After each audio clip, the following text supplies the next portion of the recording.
बताओ, हसीन मासूक साथ है ना, हसीन मासूक साथ, हसीन मासूक साथ, ठीक है। हा से क्या था, हर्यक वंश था। और सी से क्या था, शिशुनाग वंश था।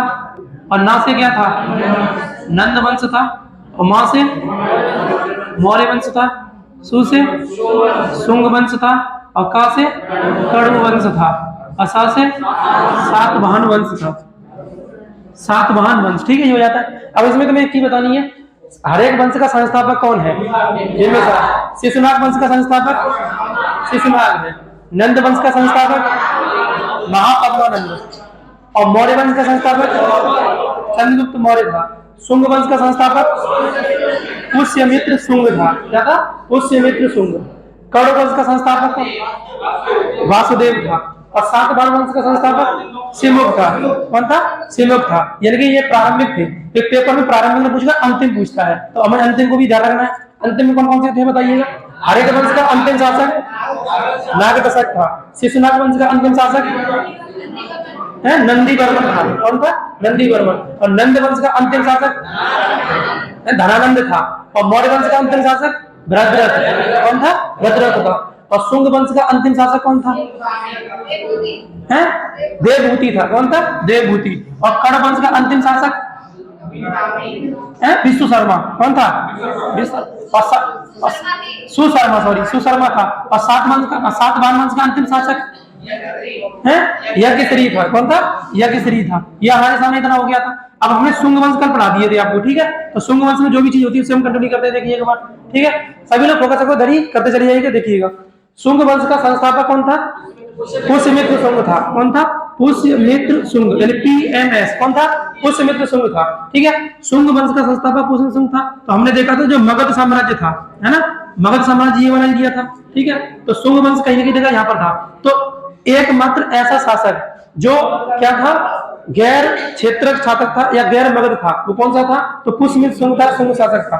शुंग जो था वो मतलब जो पुष्यमित्र शुंग था वो क्या जाति से क्या था, ब्राह्मण था, है ना। इसके समय में क्या हुआ था, हिंदू धर्म का पुनर्विकास हुआ था या वैदिक धर्म का पुनः उत्थान हुआ था, है ना। सर्वाधिक विकास हिंदू धर्म का कहाँ देखने को मिलता है, शुंग वंश में देखने को मिलता है। जबकि इससे पहले क्या था, ये शूद्र जाति का चंद्रगुप्त मौर्य को माना जाता है, ठीक है, ये जाता है। बताइए पुष्यमित्र शुंग ने अपनी राजधानी किसे बनाया था, विदिशा को। लेकिन प्रारंभिक राजधानी क्या थी, पाटलिपुत्रा थी। लेकिन बाद में क्या बना दिया था, विदिशा को बनाया था। किसे बनाया था, विदिशा को, ठीक है, ये हो गया था। अब नेक्स्ट ये बताइएगा, इसके समय में देखा जाए तो यह जो व्यक्ति था, शुंग जो पुष्यमित्र शुंग था, यह किसका विरोधी था,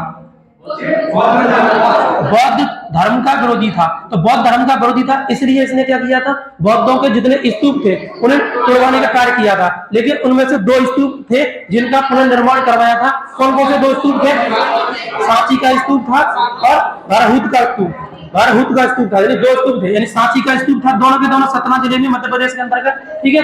तो भरहुत का स्तूप था और सांची का स्तूप। सांची के स्तूप में इसने क्या करवाया था, तांबे की खिड़कियां लगवाई थी। और भरहुत के स्तूप में क्या करवाया था, पत्थर की खिड़कियां लगवाई थी। इतना आपको धारणा 2 हो गए थे। अब इसी के समय देखा था पुष्यमित्र शुंग के समय ही क्या हुआ था, है ना, कुछ प्रमुख मतलब रचनाएं की गई थी। कुछ प्रमुख रचनाएं जिसके समकालीन रहती है, बहुत इंपॉर्टेंट रहती है। प्रमुख रचनाओं में खास करके हम 4-5 रचनाओं को जानते हैं। तो बताइएगा, जो जातक कथाएं हैं, जातक कथाएं जो थी, इनकी रचनाएं किसके समय में हुई थी, तो पुष्यमित्र शुंग के समय में हुई थी। जातक कथाओं का संबंध किससे है, बौद्ध धर्म से संबंधित है, ठीक है। इसके बाद जो भाष्य था, महाभाष्य किसके द्वारा लिखा गया था, पतंजलि के द्वारा लिखा गया था, ठीक है। और पाणिनि के द्वारा क्या लिखा गया था, अष्टाध्यायी। अष्टाध्यायी जो पुस्तक है वो क्या है, वो व्याकरण पर लिखी जाने वाली प्रथम पुस्तक मानी जाती है, ठीक है, जाता है। तो ये भी किसके समकालीन थे, अष्टाध्यायी जो पुस्तक है ना, वो पाणिनि के द्वारा लिखित है। और पाणिनि किसके समकालीन थे, तो पुष्यमित्र शुंग के समकालीन ही थे। ये हो जाता है हमारे सामने। मनु स्मृति जो मनु के द्वारा लिखी थी। मनु स्मृति का संबंध किस धर्म से है, हिंदू धर्म से है। किसे, हिंदू धर्म। हिंदू धर्म में 16 संस्कार होते हैं, उन संस्कारों की चर्चा हमें किस पुस्तक में मिलती है, मनु स्मृति में मिलती है। जो भी किसके समकालीन थे, वो भी शुंग वंश में ही पुष्यमित्र शुंग के समकालीन ही थे। इतना जहां तक हो गया था। इसके अलावा हमने देखा था गार्गी संहिता। गार्गी संहिता किसके द्वारा लिखित है, गार्गी द्वारा लिखित है। और एक था हरिवंश, एक पुस्तक थी हरिवंश, किसके द्वारा लिखित है, जैन सेन के द्वारा लिखित है। ये हमारी 2 हो गई थी। तो इसके समकालीन लिखित जो पुस्तकें थी वो आपको ध्यान नहीं हो जाएगा। इसके साथ ही हमने देखा था इसके समय पर कुछ 2 विदेशी आक्रमण हुए थे, है ना। 2 विदेशी आक्रमण किसके द्वारा किए गए थे? यवनों के द्वारा। किसके द्वारा किए गए थे? यवनों द्वारा किए गए थे, है ना, यवनों द्वारा। जो दोनों के दोनों आक्रमण जो थे, एक व्यक्ति का नाम बताओ, कौन कौन से व्यक्ति थे? कौन सा था? एक तो मिनांडर था और एक कौन था? डेमेट्रियस था। डेमेट्रियस, ठीक है, डेमेट्रियस। दोनों को पराजित कर दिया था, दोनों को पराजित कर दिया था। और पराजित किसने किया था? अग्निमित्र ने किया था। अब अग्निमित्र कौन था? अग्निमित्र जो था उस मित्र सुन का बेटा था। इसने क्या किया था? इसे पराजित कर दिया था। अब डेमेट्रियस और मिनांडर की कहानी इसमें रहती है कि मिनांडर जब हार गया था, इसके बाद में इसकी जो भेंट हुई थी वो किससे हुई थी? नागसेन से हुई थी। और नागसेन कौन थे? बौद्ध धर्म के भिक्षु थे। वो क्या, यानी बौद्ध धर्म की शिक्षा मिनांडर ने किससे ली थी? तो नागसेन से ली थी। किससे ली थी? नागसेन से ली थी। इसकी जो यानी नागसेन से यानी मिनांडर की वार्तालाप हुई है, इसकी चर्चा किस पुस्तक में मिलती है? मिलिंद पन्हो में। मिलिंद पन्हो यानी कि जो मिनांडर है, मिनांडर का एक निकनेम था मिलिंद। क्या नाम था? मिलिंद। तो मिलिंद ने क्या किया था? एक पुस्तक लिखी थी मिलिंद पन्हो। क्या लिखी थी? मिलिंद पन्हो।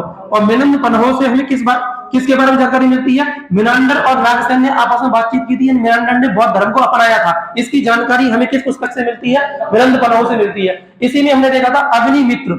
अग्निमित्र ने यवनों को हराया था। इसकी जानकारी हमें किस पुस्तक से मिलती है? तो मालविका अग्निमित्र से। किससे मिलती है? मालविका अग्निमित्र से। मालविका जो थी वो कहां की महारानी थी?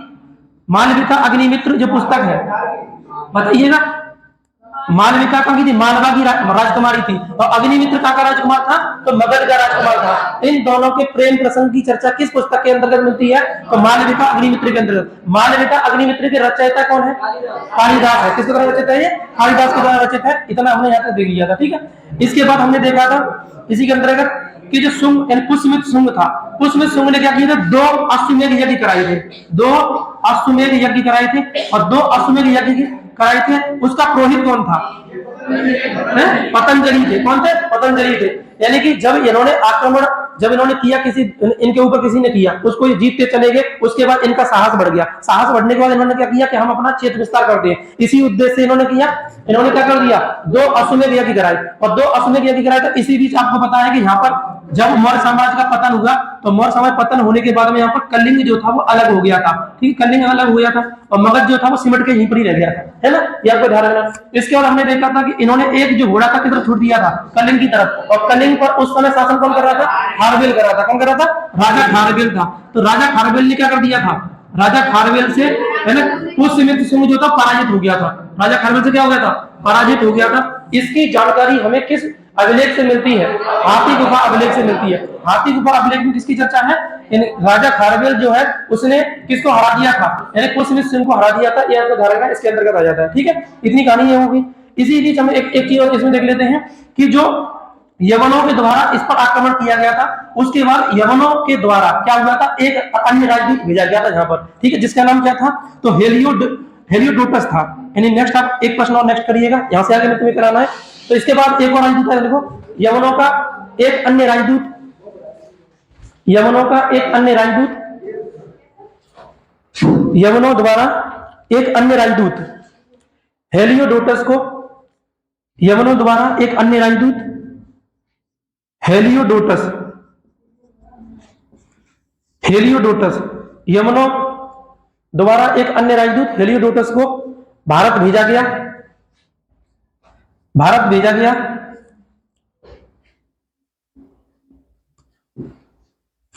जिसने भारत में भागवत धर्म की शिक्षा ली,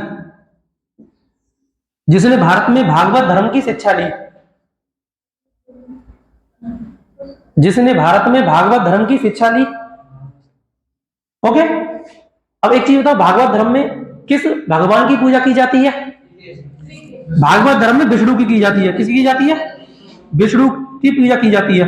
विष्णु का जो सवारी था वो क्या था? वरुण था कि गरुड़ था? गरुड़ था। क्या था? गरुड़। तो देखो, जो हेलियोडोटस है, हेलियोडोटस ने मध्य प्रदेश में गरुड़ ध्वज नामक अभिलेख बनवाया है।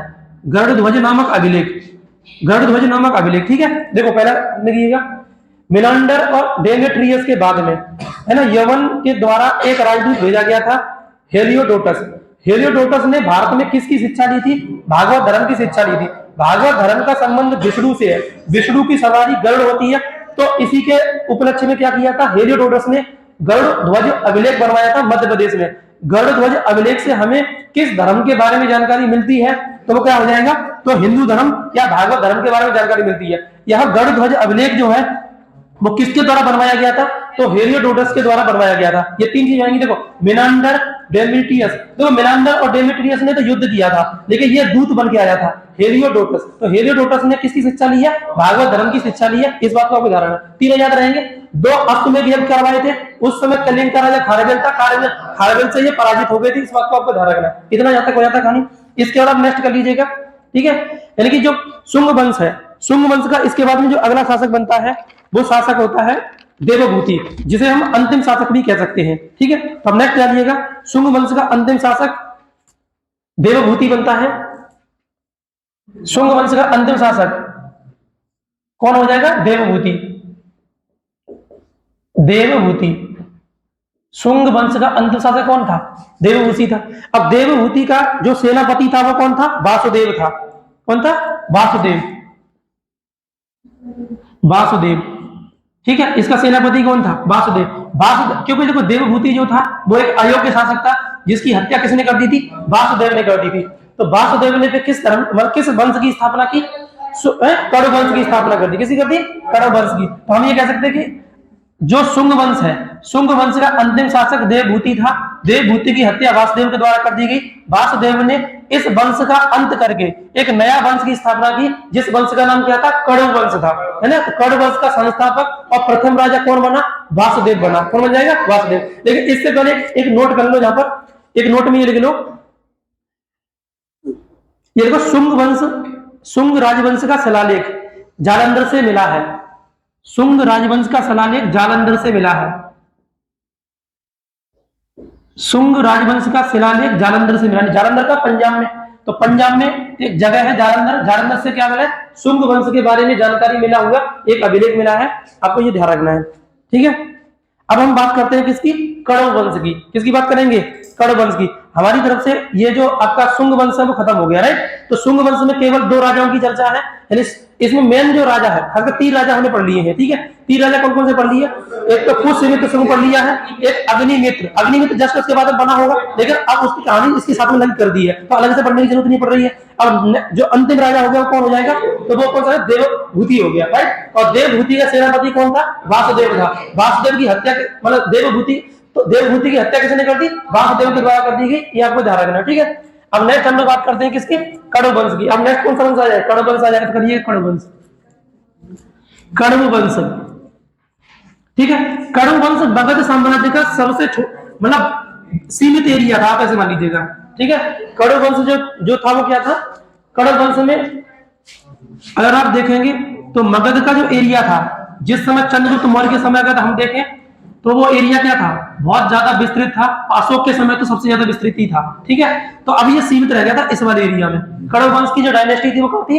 यानी बिहार और झारखंड और पश्चिम बंगाल वाले एरिया के तक ही सीमित रह गई थी। बाकी जगह क्या हो गए थे? अन्य छोटे छोटे राज्य पनपने लग गए थे। ये आपको ध्यान रखना। तब सीधे बात करते हैं कड़ु वंश की।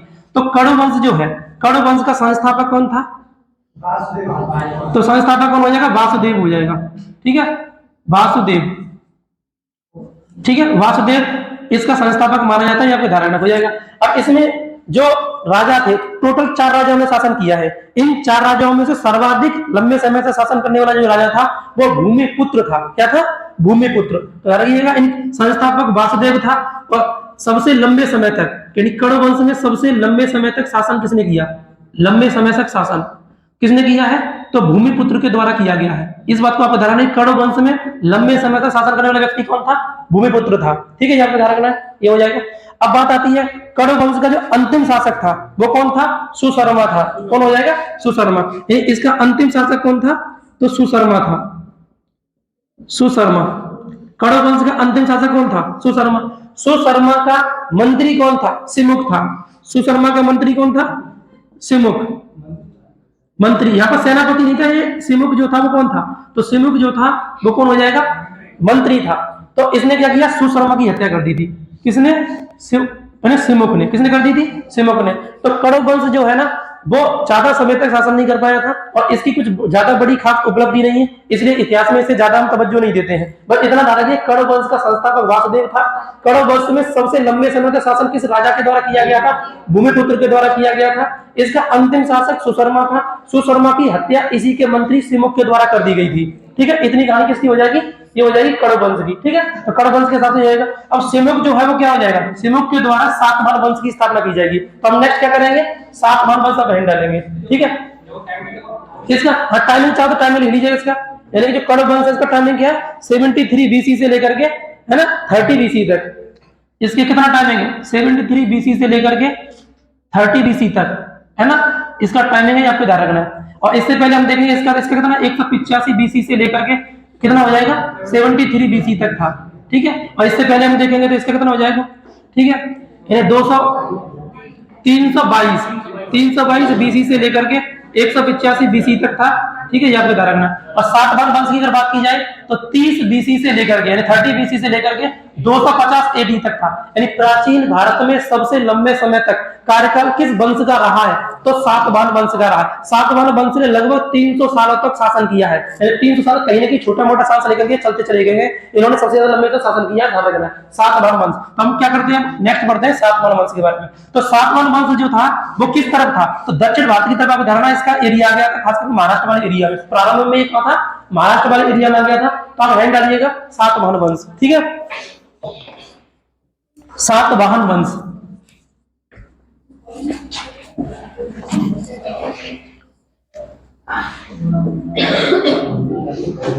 सातवाहन वंश, ठीक है, सातवाहन वंश जो है इसका संस्थापक कौन है?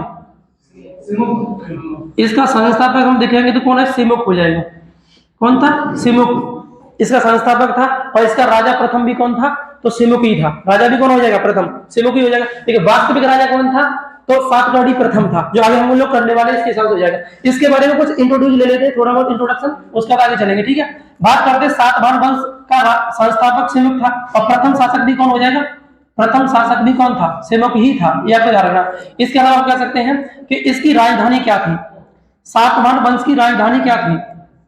तो प्रतिष्ठान। क्या थी?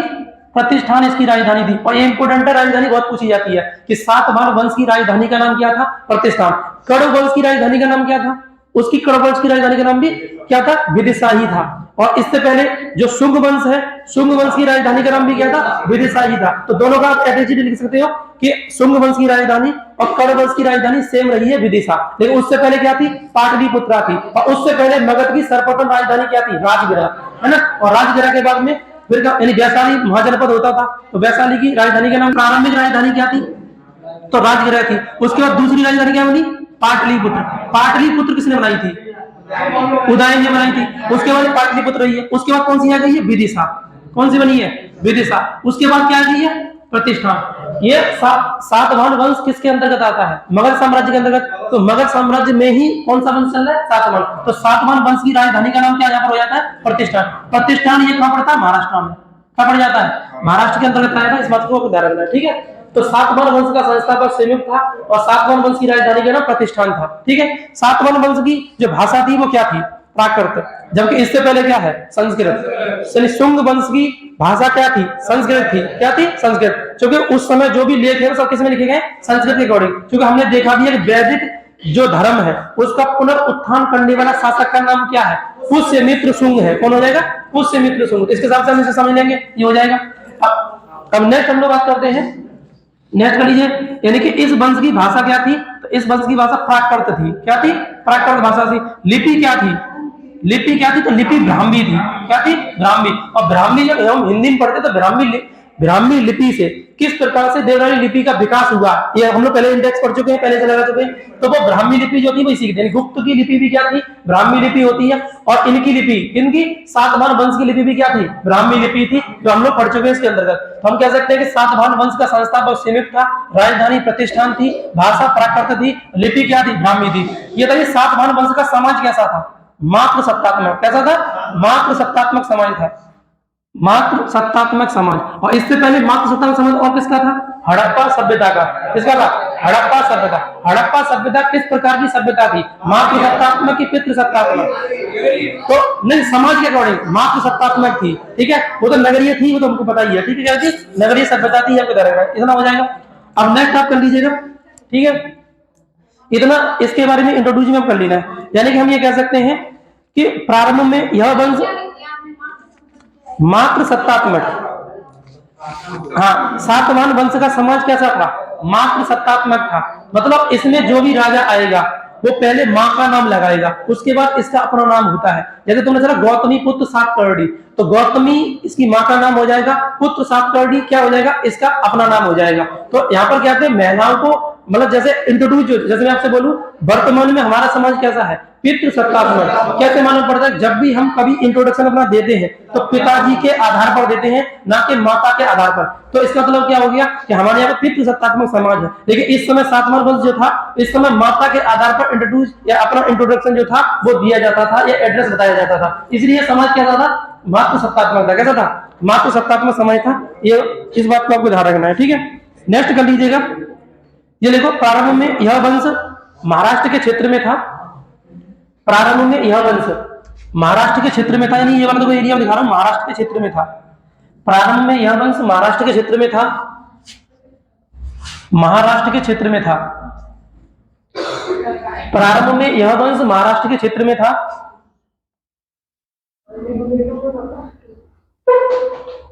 किंतु शक राजाओं ने इन्हें महाराष्ट्र छोड़ने पर विवश कर दिया। किंतु शक राजाओं ने, शक देखो ये शक राजा जो थे इससे ऊपर आ गए थे।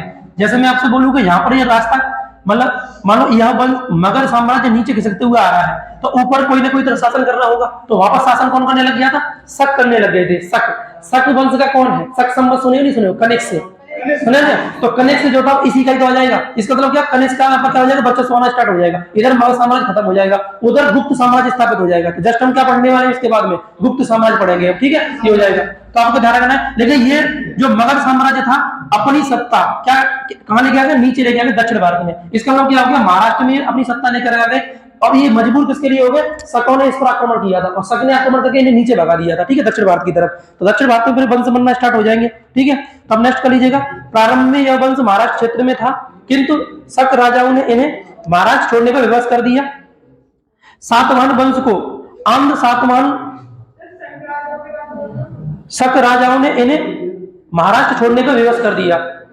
शक राजाओं ने इन्हें महाराष्ट्र छोड़ने में विवश कर दिया। नेक्स्ट बिंदु करना, सातवाहन वंश को आंध्र प्रदेश में स्थानांतरित होना पड़ा। सातवाहन वंश को आंध्र प्रदेश में स्थानांतरित होना पड़ा। सातवाहन वंश को आंध्र प्रदेश में स्थानांतरित होना पड़ा, जिस कारण पुराणों में इन्हें आंध्र सातवाहन भी कहते हैं। जिस कारण पुराणों में इन्हें आंध्र सातवाहन भी कहते हैं। आंध्र सातवाहन भी कहते हैं, जिस कारण इन्हें पुराणों में आंध्र सातवाहन भी कहते हैं, ठीक है। तो सातवाहन वंश को एक अन्य नाम और मिल गया था, आंध्र सातवाहन। यानी कि महाराष्ट्र से ये नीचे का शिफ्ट हो रहे थे, तो ये आंध्र प्रदेश वाला एरिया जो था, इस वाला एरिया यानी कि ये नीचे तक ये आ गए थे, आपको ध्यान रखना है। आंध्र सातवाहन ये वाला एरिया किसका हो जाएगा? ये एरिया कंप्लीट किसका हो जाएगा? यहाँ से थोड़ा सा और हटा दीजिएगा यहाँ पर, तो ये एरिया किसका हो जाएगा? ये हो जाएगा आपका, है ना, आंध्र सातवाहन वंश का था, आंध्र प्रदेश और इसको महाराष्ट्र को मिला करके। यानी तेलंगाना आंध्र प्रदेश वर्तमान में जो राज्य है, महाराष्ट्र का पूर्वी इलाका जो है वो सभी किसके अंतर्गत आता था? सातवाहन वंश के अंतर्गत आता था। ये आपको ध्यान रखना। अब सीधे हम लोग बात करते हैं, यानी सिमुक के बाद में इसका छोटा भाई मतलब शासक बनता है। तो नेक्स्ट बिंदु करिएगा, सिमुक के बाद इसका छोटा भाई कृष्णा या काना शासक बना। सिमुक के बाद इसका छोटा भाई कृष्णा या काना, सिमुक के बाद इसका छोटा भाई, किसका? सिमुक का छोटा भाई कृष्णा या काना सातवाहन वंश का शासक बना। सातवाहन वंश का शासक बना कृष्णा, ठीक है। अभी इसी कृष्णा का पुत्र था सातकर्णी प्रथम। इसका पुत्र का नाम क्या है? सातकर्णी प्रथम। ठीक है। इसी कृष्णा का पुत्र क्या था? सातकर्णी प्रथम। सातकर्णी प्रथम को सातवाहन वंश का वास्तविक पहला शासक माना जाता है। यानी याद रखना, ये कैसा शासक था? वास्तविक प्रथम शासक। वास्तविक प्रथम शासक कौन था? तो आपको ध्यान रखना, वो कौन है? सातकर्णी प्रथम था। ठीक है, यानी वास्तविक प्रथम शासक कौन हो जाएगा? सातकर्णी प्रथम। इससे पहले सिमुक भी था। सिमुक नो डाउट, उसने मान लीजिएगा कौरव वंश को, मतलब कौरव वंश के राजा की हत्या करके वो क्या किया था? सातवाहन वंश की स्थापना किया था। लेकिन स्थापना करने के साथ प्रथम शासक भी था। लेकिन वास्तविक अगर किसी को माना जाता है योद्धा के रूप में शासक था, वो कौन था? सातकर्णी प्रथम था। सातकर्णी प्रथम के बारे में जानकारी जो हमें मिलती है वो नानाघाट अभिलेख से मिलती है। यानी कि नानाघाट अभिलेख जो है वो कहां पर है? यानी इसके बारे में जानकारी कहां से मिलती है? नानाघाट अभिलेख से। नानाघाट अभिलेख, नानाघाट अभिलेख। और नानाघाट अभिलेख जो था, इसके साक्ष्य कहां से मिले? तो पुणे से। कहां से मिले? पुणे से मिले। यहाँ पे जाना, पुणे से। नानाघाट अभिलेख कहां से मिले? पुणे से। तो नानाघाट अभिलेख का संबंध किस वंश से है? सातवाहन वंश से। एक तो सीधे सीधे हो जाएगा, सातवाहन वंश में किस राजा से है? तो सातकर्णी प्रथम से है। किससे है? सातकर्णी प्रथम से हो जाएगा। अब जो नानाघाट अभिलेख है वो सातकर्णी प्रथम के द्वारा नहीं बनवाया गया था, यह इसकी पत्नी नैनिका के द्वारा बनवाया गया था। किसके द्वारा बनवाया गया था? नैनिका। यानी कि सातकर्णी जो प्रथम था, इसकी जो पत्नी थी नैनिका, नैनिका ने इसका निर्माण करवाया था और इसी ने इसके बारे में भव्यता के साथ लिखवाया था। किसके बारे में? सातकर्णी के बारे में। यानी इसका निर्माण किसने करवाया था? नानाघाट अभिलेख का तो नैनिका ने करवाया था। नैनिका कौन थी? नैनिका सातकर्णी प्रथम की पत्नी थी या राजकुमारी थी या महारानी थी, कुछ भी लगा दीजिएगा। ठीक है, ये हो जाएगा। पत्नी थी इनकी, किनकी? सातकर्णी प्रथम की। अब जो जो नानाघाट है, नानाघाट अभिलेख के बारे में अगर तुम देखोगे तो नानाघाट अभिलेख में बहुत सारी चीजें जो लिखी हुई है। पहला तो यह है कि यह मतलब साहसी राजा था या प्रतापी राजा था। साहसी या प्रतापी राजा था, इसकी जानकारी हमें कहां से मिलती है? नानाघाट अभिलेख से मिलती है, जो इसकी पत्नी नैनिका के द्वारा लिखवाया गया था, है ना। या महान विजेता या महान शासक, इसे बताया गया है इसी नानाघाट अभिलेख के अंतर्गत।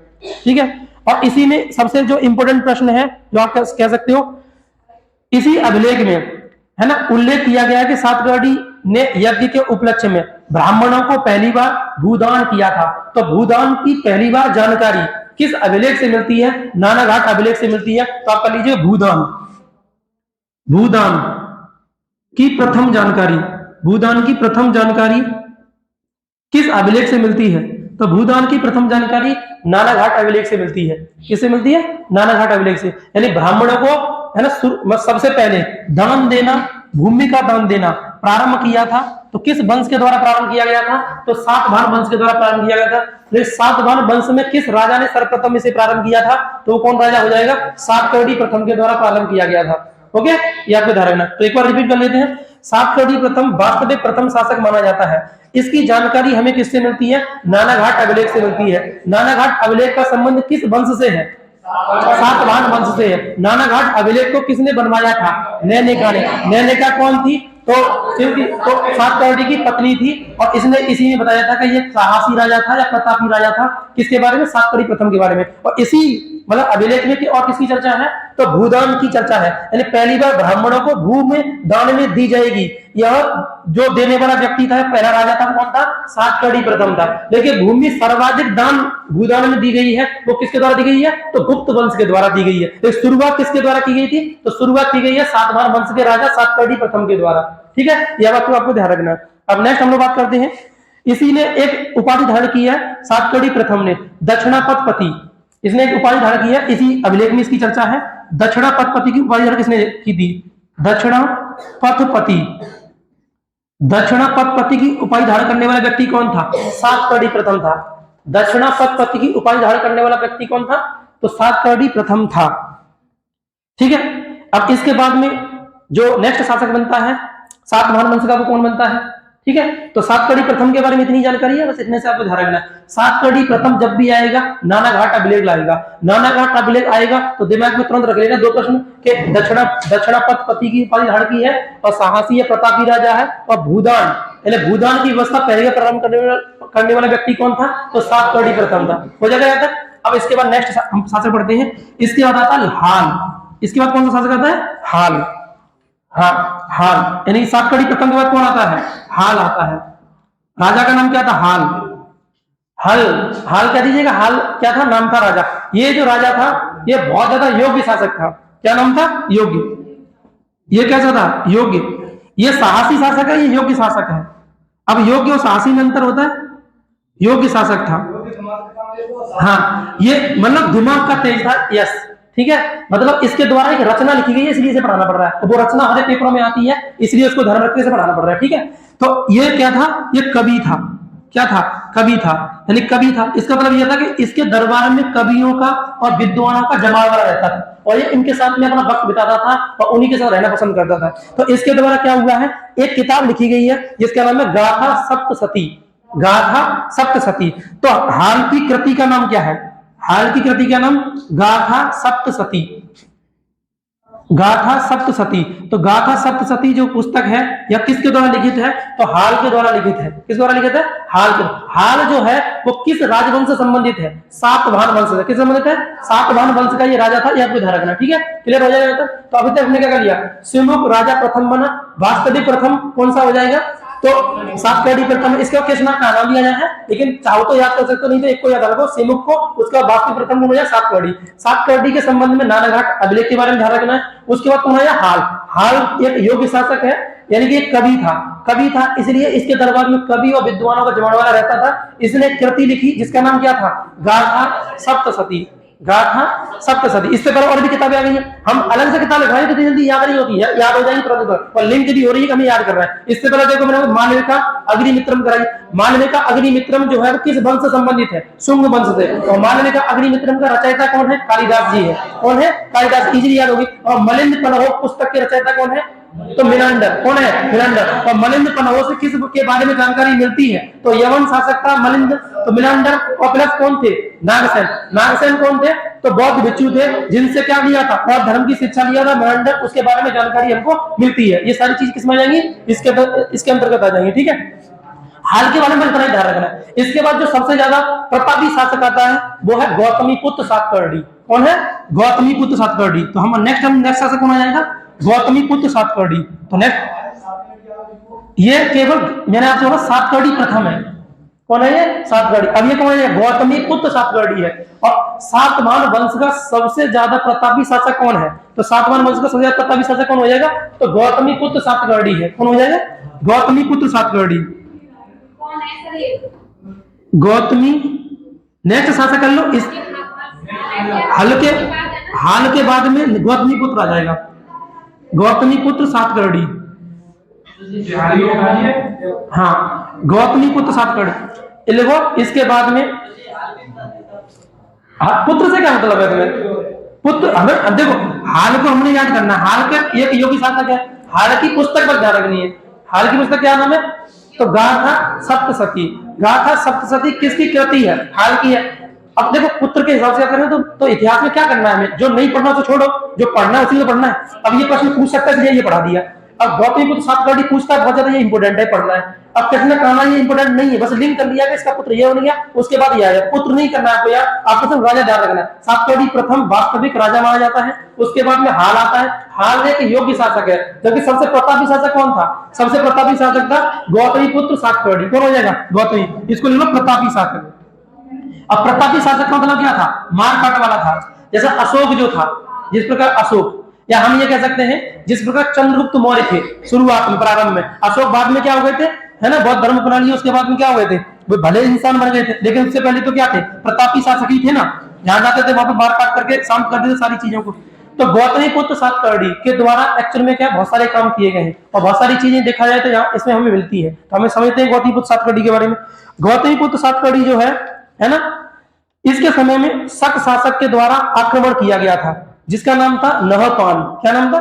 नासिक का एक शासक था। नासिक आपको जानते हैं, नासिक किधर पड़ जाएगा? महाराष्ट्र में पड़ेगा नासिक, ठीक है। और यहाँ का शासक था नहपान। क्या नाम था? नहपान। नहपान और गौतमीपुत्र सातकर्णी ने जीपीएस के मध्य में क्या हुआ था? जीपीएस के मध्य में और नहपान के मध्य में आक्रमण यानी युद्ध हुआ था। और इस युद्ध में कौन जीत गया था? इस युद्ध में जीत गया था कौन? जीपीएस जीत गया था। इस बात बिंदु को नोट करो कहीं पर भी। ये देखो इसके समय में नासिक के शक शासक, इसके समय में नासिक के शक शासक, जीपीएस से याद रहेगा, भूलोगे नहीं। जब भी गौतमीपुत्र सातकर्णी मतलब जीपीएस क्या हो जाएगा? जीपीएस। तो लो इसके समय में नासिक के शक शासक नहपान ने, नासिक के शक शासक नहपान ने इसके समय में, नासिक के शक शासक नहपान ने, नहपान लिख तो दिया मैंने यहां पर, नहपान ने जीपीएस पर आक्रमण किया, जीपीएस पर आक्रमण किया। अरे गौतमी पुत्र सातकर्णी, गौतमी पुत्र सातकर्णी, गौतमी पुत्र सातकर्णी हो नहीं जाएगा जीपीएस, गौतमी पुत्र सातकर्णी, ठीक है। किंतु जीपीएस ने इसे पराजित कर दिया, किंतु जीपीएस ने इसे पराजित, अरे बार बार गौतमी पुत्र सातकर्णी लिखो, समय लगेगा, तो समय बचाना, जीपीएस वैसे भी याद हो जाएगा, तो क्या मतलब है, सब पूरा लिखना है, ठीक है, तो कर लीजिएगा। हाँ ये लिख लीजिएगा, किंतु जीपीएस ने इसे पराजित कर दिया था, किंतु जीपीएस ने इसे पराजित कर दिया था। अब देखो इसकी जानकारी किससे मिलती है कि जीपीएस और नहपान के मध्य में युद्ध हुआ था और उस युद्ध में जीपीएस ने नहपान को पराजित कर दिया था। इसकी जानकारी हमें मिलती है, महाराष्ट्र में एक जगह है जोगलथंपी, जोगलथंपी में चांदी के सिक्के मिले 8000, वहां से जानकारी मिलती है। तो इसकी जानकारी इन दोनों के मध्य आक्रमण हुआ है, कहां से मिलती है, तो जोगलथंपी से, जोगलथंपी, जोगलथंपी, जोगलथंपी से हमें किसके बारे में जानकारी मिलती है, तो नहपान और जीपीएस के बारे में जानकारी मिलती है। नहपान हार गया था जो कि शक शासक था, और जीपीएस जीत गया था, जो कि इसकी जानकारी हमें किससे मिल रही है, जोगलथंपी से। और जोगलथंपी कहां पर है, तो नासिक में ही जगह है जहां पर क्या चांदी के सिक्के मिले हैं, क्या मिले हैं, चांदी के सिक्के, और चांदी सिक्के 8000 हैं, जो जिससे क्या एक तरफ किसका चित्र है, नहपान का, और एक तरफ किसका चित्र है, जीपीएस का, इन दोनों का चित्र है, जिसमें दिखाया गया है विजेता के रूप में जीपीएस को, और जो हारने के रूप में दिखाया गया किसको दिखाया है, नहपान को दिखाया गया है, ठीक है। ये दो चीज आपको ध्यान रखना, यानी कि गौतमीपुत्र सातकर्णी इस वंश का सबसे ज्यादा प्रतापी शासक था। इसके समय पर अगर मैं आपको बोलूं, सातवाहन वंश अपने चरमोत्कर्ष पे था, यानी कि जो सातवाहन वंश की अपनी खोई हुई जो प्रतिष्ठा थी उसको इन्होंने पुनः क्या कर दिया था, वापस ला दिया था, ऐसा इन्होंने काम किया था गौतमीपुत्र सातकर्णी ने। गौतमीपुत्र सातकर्णी के बारे में सिर्फ एक घटना को ध्यान रखनी है कि नहपान और जीपीएस के मध्य में आक्रमण हुआ। नहपान कौन था, शक शासक था, इसने कहां से आक्रमण किया था, तो नासिक से आक्रमण किया था, ध्यान रखना है। और उसके बाद में इसकी जानकारी जोगलथंपी नामक जगह से मिलती है। जोगलथंपी नामक जगह जो है कहां पर, महाराष्ट्र में है। जोगलथंपी जो जगह है वहां पर क्या मिले हैं, चांदी के सिक्के मिले हैं 8000। उन 8000 सिक्कों में एक तरफ तो क्या है, जीपीएस का चित्र है, और एक तरफ क्या है, एक तरफ किसका है, नहपान का चित्र है, ठीक है, जिससे विजेता और अविजेता के रूप में दिखाया गया है, ध्यान रखना है। अब देखो नेक्स्ट हम लोग बात करते हैं, नेक्स्ट करना इस वंश का अगला शासक। इसके बाद कौन सा शासक बना है, गौतमीपुत्र के बाद में इतना ही ध्यान रखना है, ठीक है। इस वंश का अगला शासक वशिष्ठी पुत्र पुल्लुमावी, वशिष्ठी पुत्र पुल्लुमावी बना। हाँ, वशिष्ठी पुत्र, वशिष्ठी पुत्र पुल्लुमावी, पुल्लुमावी, वशिष्ठी पुत्र पुल्लुमावी, वशिष्ठी पुत्र पुल्लुमावी क्या लगेगा, बीपीपी लिख सकते हो, बीपीपी है ना। तो वशिष्ठी पुत्र पुल्लुमावी, नेक्स्ट शासक कौन बन जाएगा, वशिष्ठी पुत्र पुल्लुमावी, वशिष्ठी पुत्र पुल्लुमावी बना। इसके बाद में कौन शासक बन गया, वशिष्ठी पुत्र पुल्लुमावी शासक बना, राइट। अब वशिष्ठी पुत्र पुल्लुमावी को समय पर भी शक आक्रमण किया गया था, है ना, वशिष्ठी पुत्र पुल्लुमावी। और इस समय जो शासक मतलब आक्रमण किया था उज्जैन के शासक ने किया था, किसने किया था, उज्जैन, क्योंकि नासिक हो जाएगा, उज्जैन ऊपर पड़ जाता। उज्जैन जो थी वो किसकी राजधानी थी, अवंती की, ये बताइए आप लोगों को। तो हम मान लेते हैं यहाँ से इस तरफ से किसने किया, तो उज्जैन, ये उज्जैन हो जाएगा, क्या हो जाएगा, उज्जैन। उज्जैन से आक्रमण किया गया यहाँ पर। अब इस समय राजा कौन था, सातवाहन वंशों में जब दूसरा शक आक्रमण किया गया था उस समय सातवाहन वंश का राजा कौन था, तो बीपीपी, कौन था, बीपीपी, मतलब वशिष्ठी पुत्र पुल्लुमावी, कौन था, वशिष्ठी पुत्र पुल्लुमावी। जबकि प्रथम जब आक्रमण किया गया था उस समय कौन था, जीपीएस, कौन था, जीपीएस। यानी जीपीएस के समय प्रथम शक आक्रमण किया गया था जिसमें नहपान को पराजित कर दिया था जीपीएस के द्वारा। जीपीएस जो है वो क्या है, तो वो सातवाहन वंश का सबसे प्रतापी शासक था। ओके, इतना आपको धारणा हो जाएगा।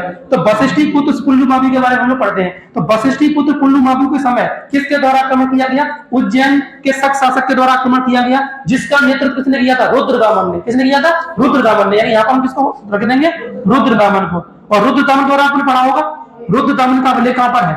जूनागढ़ में। कहां पर है? जूनागढ़ में। रुद्रदामन का अभिलेख कहां पर है? जूनागढ़ में। जूनागढ़ कहां पर है? गुजरात वाला एरिया है, ठीक है। जिसमें कौन हार गया था? यानी कि ये जीत गया था और ये हार गया था, यानी कि बीपीपी क्या हार गया? हार गया इसमें, और रुद्रदामन क्या हो गया था? जीत गया था, ठीक है। इस बात को ध्यान ले लो इस बात को। इसके समय पुनः उज्जैन के शक आक्रमण, इसके समय पुनः उज्जैन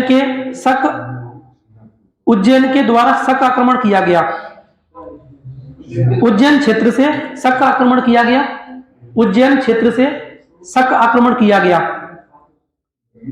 उज्जैन क्षेत्र से शक आक्रमण किया गया, जिसका नेतृत्व रुद्रदामन ने किया। जिसका नेतृत्व रुद्रदामन ने किया। जिसका नेतृत्व रुद्रदामन ने किया। ओके। जिसमें बीपीपी पराजित हो गया था। जिसमें बीपीपी पराजित हो गया था। वशिष्ठी पुत्र पुल्लुमा भी पराजित हो गया था, जिसमें बीपीपी पराजित हो गया था। शॉर्ट नहीं करो, ठीक है, टाइम लेते हो ज्यादा। याद तो वैसे ही हो जाएगा, इसको एक बार नाम लिख लीजिए, उसको लगाकर रिवीजन करो, याद हो जाएगा। तो वशिष्ठी पुत्र पुल्लुमा भी क्या हुआ? पराजित हो गया था, ठीक है, जिसमें पराजित हो गया था। लेकिन दोनों के बीच में वैवाहिक संबंध स्थापित हो गए थे। लेकिन दोनों के बीच में वैवाहिक संबंध स्थापित हो गए। लेकिन दोनों के बीच में वैवाहिक संबंध स्थापित। ये प्रश्न पूछा गया है कि शक शासक और सातवाहन वंश के शासक के मध्य में वैवाहिक संबंध स्थापित किए गए थे। कौन कौन से दो शासक थे? तो वशिष्ठी पुत्र पुल्लुमावी और कौन था? रुद्रदामन था। रुद्रदामन शक शासकों का बहुत प्रतापी है ना, आप ये कह सकते हो, शासक था, जिसके द्वारा क्या किया गया है? जिसके द्वारा हम कह सकते हैं मतलब जूनागढ़ अभिलेख बनवाया गया है। जूनागढ़ अभिलेख किसने बनवाया है? तो रुद्रदामन ने। किसने बनवाया? रुद्रदामन ने बनवाया था, ठीक है, ध्यान रखना, ठीक है ना। अब नेक्स्ट करिएगा। अरे वैसे तो आ रही है, तो फिर देखो, अब नेक्स्ट करो। नेक्स्ट उसके लिए अलग है ये, हाँ, उसका टेंशन नहीं लीजिए। अब नेक्स्ट कर लीजिएगा। इसके बाद हम लोग बात करते हैं इस वंश का अंतिम शासक, है ना। इसके बाद में कोई ज्यादा बड़ा शासक नहीं रहा है, अब अंतिम शासक कर लेते हैं। इस वंश का अंतिम शासक यज्ञश्री सातकर्णी था। इस वंश का अंतिम शासक कौन था? इस वंश का अंतिम शासक कौन है? यज्ञश्री सातकर्णी। यज्ञश्री सातकर्णी, यज्ञश्री सातकर्णी, है ना। बाई एसएस, क्या बोलते हैं इसको? बाई एसएस, यज्ञश्री सातकर्णी, ठीक है। इस सातवाहन वंश का अंतिम शासक कौन था? यज्ञश्री सातकर्णी था। ये इसका कुछ इंट्रोडक्शन रहा, या इसके संबंध में जो भी जानकारी है जो पेपर की दृष्टि से इंपोर्टेंट है वो इस प्रकार रहती है। तो राजा का काउंट करके देखो। शुरुआत में सिमुक को ध्यान रखना है कि सातवाहन वंश का, है ना, संस्थापक कौन है? सिमुक है। सातवाहन वंश की भाषा क्या थी? प्राकृत। सातवाहन वंश जो था, इसकी राजधानी क्या थी? प्रतिष्ठान। क्या थी? प्रतिष्ठान। कहां पड़ती थी? महाराष्ट्र के अंतर्गत आती थी, है ना। अब नेक्स्ट हमने देखा था इनकी लिपि का नाम क्या था? ब्राह्मी। क्या था? ब्राह्मी था। इसका समाज कैसा था? मातृसत्तात्मक। क्या समाज था? मातृसत्तात्मक था। यानी कि इसके समय, यानी कि सिमुक के बाद में राजा कौन बना? कान्हा या कृष्णा बना। उसका पुत्र फिर क्या बना? सातकर्णी प्रथम इसका क्या बना? इस वंश का नेक्स्ट शासक बना। और यह शासक कैसा था? वास्तविक प्रथम शासक माना जाता है। इसकी जानकारी हमें किससे मिलती है? तो नानाघाट अभिलेख से। नानाघाट अभिलेख कहां पर मिलता है? पुणे में। क्या मिलता है? पुणे में। नानाघाट अभिलेख का निर्माण किसने करवाया था? तो है ना, नैनिका जो उसकी पत्नी थी उसके द्वारा करवाया गया था, जिसमें सारी जानकारी हमें मिलती है। इसके बाद नेक्स्ट कौन था? हाल राजा बनता है। हाल एक योग्य शासक था। इसके द्वारा एक पुस्तक लिखी गई थी, उस पुस्तक का नाम बताओ क्या है? गाथा सप्तशती। क्या नाम था? गाथा सप्तशती। पुस्तक किसकी है? तो हाल की पुस्तक है। इसके बाद नेक्स्ट शासक कौन बनता है? गौतमीपुत्र सातकर्णी। गौतमीपुत्र सातकर्णी एक प्रतापी शासक था। इसके समय पर शक राजाओं ने आक्रमण किया था, जिसमें हमने देखा था नहपान, नहपान को पराजित कर दिया था गौतमीपुत्र सातकर्णी के द्वारा। और उसके बाद में इसकी जानकारी हमें कहां से मिलती है? तो जोगलथंबी नामक जगह से मिलती है, जहां पर चांदी के सिक्के मिले थे। चांदी से कितने मिले थे? 8000 सिक्के मिले थे। जिसमें एक तरफ किसका चित्र था, जीपीएस का, एक तरफ किसका चित्र था, तो नहपान का चित्र था। किसका था, नहपान का। इसके बाद नया शासक कौन बनता है, वशिष्ठी पुत्र पुल्लुमावी। कौन बनता है, वशिष्ठी पुत्र पुल्लुमावी, जैसे बीपीपी कहते हैं। इसके समय भी शक शासकों ने आक्रमण किया, जिसमें नेतृत्व किसने किया था, रुद्रदमन ने। और रुद्रदमन ने क्या कर दिया, बीपीपी को पराजित कर दिया था। और उसके बाद में जैसे ही पराजित हो गया तो इसने क्या कर दिया, इनके साथ में वैवाहिक संबंध स्थापित कर लिए और अपने आप को बचा लिया। ठीक है, किसके द्वारा, ये वो वशिष्ठी पुत्र पुल्लुमावी के द्वारा। इसके बाद हम देखते हैं सातवाहन वंश का अंतिम शासक कौन था, तो यज्ञश्री सातकर्णी था। और यज्ञश्री सातकर्णी जो था वो इस वंश का क्या है, अंतिम शासक है। ओके, ये इस वंश के बारे में जो भी जानकारी है वो आपकी हो जाती है। ठीक है, इसके अलावा कुछ फैक्ट है वो लिख लीजिएगा इनके बारे में। इस वंश को खत्म कर लेना, अभी तुरंत खत्म हो जाए, कल दोबारा से नहीं स्टार्ट करना पड़ेगा, कल दूसरा वंश स्टार्ट करेंगे। लिखिएगा, मैंने समाज तो बता दिया कि समाज कैसा था, मात्र सत्तात्मक था। सातवां वंश का समाज कैसा था, मात्र सत्तात्मक था। नेक्स्ट कर लीजिएगा, ये देखो सातवाहन वंशों ने सर्वाधिक सिक्के जारी किए थे। सर्वाधिक सिक्के किसने जारी किए थे, सातवाहन वंशों ने। लिख लो, सर्वाधिक शीशे के सिक्के, सर्वाधिक शीशे के सिक्के जारी किए किसने किए, तो आपको बता रहा है सातवाहन वंशों ने। सर्वाधिक शीशे के सिक्के, शीशे के सिक्के, शीशे के, चांदी के सिक्के भी किए थे, चांदी के भी किए थे। मतलब 4 प्रकार के सिक्के हैं। मैंने इसकी पीडीएफ पहले दे चुका हूं आपको, ग्रुप में पड़ी हुई है पीडीएफ, जाके देखो ना आप लोग। ठीक है, अब तुम लोग देखते ही नहीं हो। शीशे के सिक्के जारी किए, शीशे के सिक्के थे, और सोने के सिक्के भी जारी किए थे, चांदी के सिक्के भी जारी किए थे, चांदी के सिक्के भी जारी किए, दोनों किए थे। ठीक है, 4 प्रकार के सिक्के थे। एक सिक्का और था, कर लीजिएगा, पोटीन का सिक्का। ये क्या था, पोटीन का सिक्का था। पोटीन, जो घटिया चांदी के सिक्के थे, घटिया चांदी के सिक्के कौन थे, ये थे। ठीक है, ये आपको धारणा है। स्टडी ऑफ कॉइन्स क्या कहलाता है, मतलब जो हमारे सामने एक स्थिति रहती है ना कि सिक्कों का अध्ययन क्या कहलाता है, तो नुमिस्मेटिक। क्या कहलाता है, नुमिस्मेटिक। ले लीजिए कहीं पर भी, नुमिस्मेटिक। नुमिस्मेटिक सिक्कों का अध्ययन क्या कहलाता है, नुमिस्मेटिक। यानी सर्वाधिक सिक्के किसके जारी किए इन्होंने, शीशे के सिक्के जारी किए। शीशे के सिक्के हो गए, सोने के सिक्के भी किए थे, चांदी के भी। तो सर्वाधिक किसकी संख्या थी, शीशे के सिक्के की भी। उदाहरण, पूरे भारत में अगर हम बोले इतिहास में सबसे पहले शीशे के सिक्के जारी करने वाला कौन सा वंश था, तो सातवाहन वंश था। सातवाहन वंश ने 4 प्रकार सिक्के जारी किए, शीशे के थे, सोने के, चांदी के और पोटीन के थे। लेकिन क्या है कि शीशे के सिक्के सर्वाधिक थे। यह प्रश्न कई बार पूछा जाता है, तो इसको आपको नोट कर लेना है। राइट, अब नेक्स्ट कर लीजिएगा, नेक्स्ट। ठीक है, मैंने ये तो तुम्हें करा ही दिया कि भूदान व्यवस्था किसने प्रारंभ की थी, तो इन्हीं लोगों के द्वारा प्रारंभ की गई है। ठीक है, लेकिन सर्वाधिक भूदान किसने किया, गुप्त वंशों के द्वारा की गई है। सामंती व्यवस्था का प्रारंभ इन्होंने किया है। सामंती व्यवस्था का प्रारंभ, सामंती व्यवस्था, सामंती व्यवस्था प्रारंभ की थी किसने की थी, सातवाहन वंशों ने। सामंती व्यवस्था प्रारंभ की थी किसने, सातवाहन वंशों ने। बता रहे हैं क्या होती है ये सामंती व्यवस्था, मतलब होता है वेतन के बदले भूमि देना।